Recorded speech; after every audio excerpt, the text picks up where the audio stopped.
In this video, I'll show you how to factory reset your Samsung TV.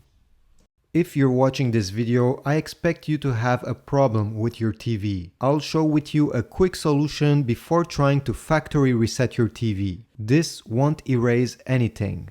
Turn your TV off and unplug it from the wall socket.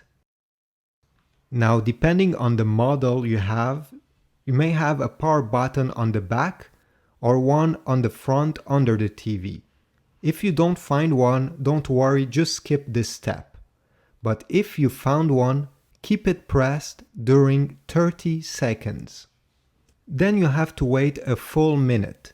If your TV didn't have a button, just wait 1 minute. And then you can safely replug your TV into the wall socket.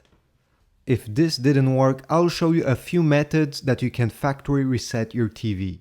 Not all TVs have a reset button on the back, but if yours has one, turn on your TV and keep the reset button pressed during 30 seconds. If yours don't have such a button, the second solution is to follow the steps that are on the screen. Feel free to pause the screen and take your time to do those. If the menu is not similar to yours, you may have to follow these steps instead. I really hope this will solve your problem. Please leave a comment down below if you have other solutions. And don't forget to subscribe and leave a like to this video. It's really helpful. See you in the next one.